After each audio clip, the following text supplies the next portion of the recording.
हिमाचल सिंह और आपका स्वागत हमारे चैनल पर। उत्तर प्रदेश में योगी सरकार ने कोरोना को देखते हुए बकरा ईद पे नई गाइडलाइंस जारी की है और उन्होंने बकरीद पर सामूहिक नमाज से लेकर खुले स्थान पर कुर्बानी और खुले में मांस ले जाने पर रोक लगा दी है। और इसी विषय पर चर्चा के लिए हमारे साथ है राजनीतिक विश्लेषक पवन त्यागी। सर, आपका बहुत बहुत स्वागत हमारे चैनल पर। सर, इससे पहले हमने देखा कि सपा के जो सांसद हैं उनका भी बयान आया था और किस तरीके से वो ये कह रहे थे कि अगर इस वक्त कोरोना है, कोरोना इसलिए जाएगा क्योंकि हमें अल्लाह से दुआ मांगनी चाहिए, दुकानें खोल देनी चाहिए और कुर्बानी पर रोक नहीं लगानी चाहिए। लेकिन अब योगी सरकार ने जो फैसला लिया है, जाहिर सी बात है अब इस फैसले का उल्लंघन भी होगा और बहुत सारे लोग इसके विरोध में भी आकर खड़े हो जाएंगे क्योंकि कथाकथित जो सेकुलर है और ये कहेंगे कि एक कोई अगर धार्मिक भावनाएं इससे आहत हो रही हैं। लेकिन अगर देखें पिछले दिनों तो चाहे वो नवरात्रि हो, होली हो, हर किसी पर पाबंदी लगी है। लेकिन बकरा ईद पर जिस तरीके से हर साल जो बलि दी जाती थी, कुर्बानी दी जाती थी, अब उस पर खुले में रोक लगा दी गई है। आप क्या कहेंगे इस पर?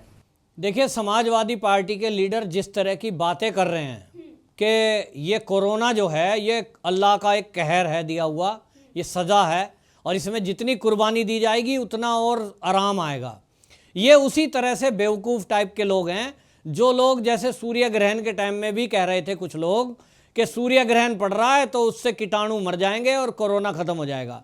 ये इस तरह का कोई आम आदमी बात करे तो समझ में आता है, लेकिन समाजवादी पार्टी का एक बड़ा लीडर अगर इस तरह की भाषा का इस्तेमाल करे कि वो लोगों को कुर्बानी के लिए ज़्यादा से ज़्यादा प्रेरित कर रहा है, इससे ये समझ में आता है कि किस तरह से वो लोगों को भड़काकर सड़क पे निकालना चाहते हैं। कोरोना को जो कंट्रोल करने के लिए उत्तर प्रदेश की योगी सरकार और वहां का प्रशासन दिन रात मशक्कत में लगा हुआ है। दिन रात आप देखिए पुलिस वाले सड़कों पर पहरा देने में मजबूर हैं, चाहे वो गर्मी हो या बरसात हो। ये जो प्रशासन की मेहनत है ये इसलिए है कि कोरोना का किसी तरह नियंत्रण किया जा सके। इसको ये पानी फेर देना चाहते हैं क्योंकि इनको ये अच्छा नहीं लग रहा कि उत्तर प्रदेश में कोरोना नहीं फैल रहा है उतनी तेजी से, उत्तर प्रदेश में चीजें कंट्रोल में हैं, तो ये लोगों को भड़काना चाहते हैं। अब कुछ लोग ऐसे हैं जो नेताओं के कहने से भड़क भी जाएंगे क्योंकि अपनी बुद्धि का प्रयोग नहीं करते, चाहे वो सूर्य ग्रहण पे विश्वास करने वाले हों, चाहे अब वो बकरीद पे कुर्बानी के लिए बात करने वाले हों।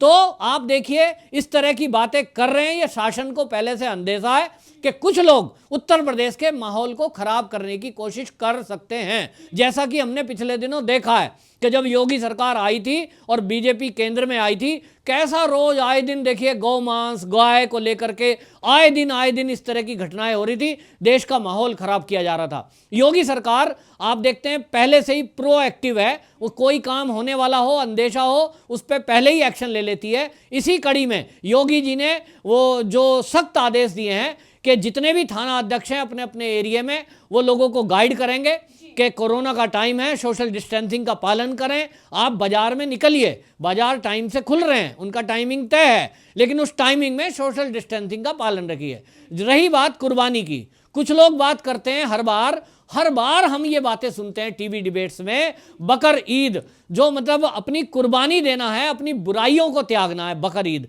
बकर माने बुराइयां हैं, ना कि कोई बकरा है। लेकिन लोगों ने इसको भी कभी समझा नहीं, हम इसको समझाने यहाँ बैठे भी नहीं है। हमारा केवल इतना कहना है कि योगी जी ने जो गाइडलाइन जारी की हैं वो बहुत ही सराहनीय है, क्योंकि बहुत सारे लोग उकसाने के लिए सड़क पर ये जानवर की बलि देते थे, काटते थे उनको, खून नालियों में बह रहा है। और कुछ लोग तो दुस्साहस इतना करते थे कि गाय गौवंश की हत्या करना बैन है उत्तर प्रदेश में, अपराध है बहुत बड़ा, उसके बावजूद भी वो उसे करते थे ये दिखाने के लिए कि हम किसी से नहीं डरते हैं। तो अब योगी सरकार ने टाइम रहते पहले ही एक्शन उठाना शुरू कर दिया है। ये बताता है कि कोई भी जरा सी भी हरकत करने की कोशिश उत्तर प्रदेश में कोई करेगा तो उसको गंभीर परिणाम भुगतने पड़ेंगे। अभी से हर थाने के एसओ को, पुलिस को आगाह कर दिया गया है, पुलिस अलर्ट पर है, डीजीपी ने गाइडलाइन जारी की हैं और जो प्रतिबंध लगाया है इसका अभी आप देखना कि ये समाजवादी लोग और कांग्रेसी लोग, स्पेशली आप देखना, ये दो राजनीतिक दल ऐसे हैं जो उत्तर प्रदेश की फिजा को खराब करने की कोशिश करते हैं और उनकी कोशिश यही है कि किसी तरह माहौल खराब हो तो फिर वो आरोप लगा सकें किसी तरह का योगी जी पर।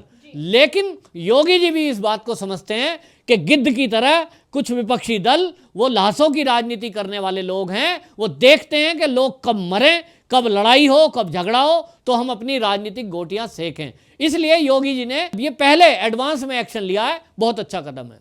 तो आप देखेंगे कुछ लोग, जैसा मैंने कहा कि अगर हम बकर ईद की बात करते हैं, कुर्बानी की हम बात कर रहे हैं कि इसको ना दिया जाए, ऐसे ही मैंने जैसा कहा कि भाई एक हिंदू होने के नाते जिस समय लोग ये बात कर रहे थे कि सूर्य ग्रहण पड़ेगा तो कोरोना खत्म हो जाएगा, हमने उसका भी विरोध किया, क्योंकि इस समय आप देखिए लोग, साइंस का जमाना है, बच्चे पढ़े लिखे हैं, ये सब समझते हैं कि ठीक है आपके पास भी एक साइंस है, लेकिन आप चीज़ों को किस तरह से तड़ोड़ मड़ोड़ के पेश करते हैं। आप जो धर्मगुरु हैं वो धर्मगुरु उस बात को बताते हैं कि भाई जब जैसा समय चल रहा हो उसके अकॉर्डिंग हमको अपने आप को मोल्ड करना पड़ेगा। अभी आप देखिए पिछले दिनों नवरात्रे चले गए, आप मंदिर बंद रहे, मंदिरों में अभी तक भी विधिवत रूप से अर्चना पूजा नहीं चल रही है, क्योंकि पूरी गैदरिंग अंदर नहीं जा रही है। इसी समय आप देखिए हिंदुओं का बहुत बड़ा त्यौहार शिवरात्रि आता है, जिसमें हम देखते हैं कि करोड़ों हिंदू सड़क पर होते हैं, जो कांवर लेकर के आते हैं, जल लेकर के आते हैं नदी से, गंगा जी से, अनेक नदियों से, पूरे भारत में लोग उस कांवड़ को, यात्रा को ले जाते हैं। प्रशासन ने उसको भी बैन किया, तो एक भी व्यक्ति अब कांवर लेकर सड़क पर नहीं आ रहा है। जब किसी बात को हिंदू मान सकते हैं, जो कि इस देश में बहुसंख्यक हैं, तब फिर आप ये जो अल्पसंख्यक समाज है, ये जो मुसलमान हैं इस देश के, ये भी क्यों ना मान लें, इनको भी मान लेना चाहिए। लेकिन दिक्कत ये है कि हिंदुओं को कोई भड़काने वाला लीडर नहीं है, हिंदुओं को भड़काने वाला कोई धर्मगुरु नहीं है। उनको कहता है ठीक है भाई, सरकार जो गाइडलाइन जारी कर रही है कोरोना काल से बचने के लिए, ये जरूरी है इनका पालन करना, लोग मान लेते हैं। लेकिन यहां उल्टा होता है कि जो कांग्रेस और सपा जैसी सरकार, ये जो विपक्षी दल हैं, ये उल्टा भड़काने की कोशिश करते हैं, और ये कोशिश करेंगे, देखना अभी भी इस बात पे, ये जो गाइडलाइन जारी हुई है ना, इस पे ये कहेंगे कि आप जो है एक धर्म को टारगेट कर रहे हैं। आप देखना जब भी कभी एक्शन होगा ये यही बात बोलेंगे। लेकिन देश की जनता को, प्रदेश की, उत्तर प्रदेश की जनता को समझना है कि हमें कोरोना से बचने के लिए यदि सरकार गाइडलाइन कोई दे रही है, पालन करने से हमारा ही फायदा है। योगी जी तो पूरी तरह सुरक्षित हैं, उनको कोरोना नहीं हो रहा, हमको और आपको झेलना है। तो हम गलियों में रहते हैं, हम घरों में रहते हैं, हम सुरक्षित रहेंगे तो ही जान बच सकती है, कोई बचाने नहीं आएगा। फिर आप बीमार हो गए तो हॉस्पिटलों में आप फिर बाद में कहते रहेंगे व्यवस्था ही नहीं है। इसलिए सरकार जो कहे वो गाइडलाइन मान लेनी चाहिए, चाहे वो किसी भी धर्म के पालन करने वाले हो, किसी भी धर्म का त्यौहार हो। और यहीं पर कुछ ऐसे लीडर हैं जो ये सवाल खड़े कर रहे थे, चाहे वो राम मंदिर को लेकर कि क्या राम मंदिर बन जाएगा तो कोरोना खत्म हो जाएगा। लेकिन जिस तरीके से सपा के सांसद का ये बयान आता है, उसके बावजूद भी इस पर वो टिप्पणी नहीं करते, क्योंकि जो तुष्टीकरण की राजनीति है वो कहीं ना कहीं उनके अंदर है, और इसीलिए वो मौन रहते हैं। और जब सपा सांसद इस पर ये कहते हैं कि कोरोना खत्म हो जाएगा, दुआ मांगने से कोरोना खत्म हो जाएगा, कुर्बानी देने से, और वो लीडर और तमाम तरीके की चीजें अब वो भड़काने को आ जाएंगे। यहां तक कि अब ये आमदनी से लेकर भी इसे जोड़ दिया गया है कि अगर कुर्बानी ज्यादा से ज्यादा नहीं होंगी तो जिन लोगों ने बकरों को पाल रखा है और वो बिकेंगे नहीं, वो अगर कुर्बानी नहीं होगी तो उनका क्या होगा, उनका तो जो साधन है आमदनी का वो तो खत्म हो जाएगा। देखिए इस पर तो मैं एक बात कहूंगा, लोगों को खाने की आजादी है, कोई वेज कोई नॉन वेज, तो क्या बकरे बिकने बंद हो जाएंगे? नहीं, मीट की दुकान बंद नहीं करी जा रही है, मीट की दुकान विधिवत रहेंगी। जिसको बकरे का मीट खाना है उसके लिए योगी जी ने ये आदेश तो नहीं करे हैं कि बकरे के मीट की दुकानें बंद, नहीं, उन्होंने केवल ये कहा है सार्वजनिक स्थान पर कुर्बानी नहीं देंगे। माने आप सड़क पर नहीं दे सकते, आप खुले में नहीं दे सकते, जैसा कि पिछले दिनों होता था। दुकान पे आप अपने घर में कुछ भी करिए, घर में रोकने को किसने मना किया है? तो कोई अगर कह रहा है कि इस पे आय पे दिक्कत आएगी, कोई दिक्कत आने वाली नहीं है। आप अपने घर में करिए, शांति से अपना त्यौहार मनाइए, और जिनको बकरा खाने का शौक है कोई रोकने वाला नहीं है। दुकानें हमेशा खुली रहेंगी, रोज मीट बिकेगा, रोज बकरे कटेंगे तो उनका रोज बकरा बिकेगा, कौन रोक रहा है? जी बिल्कुल सही कहा आपने।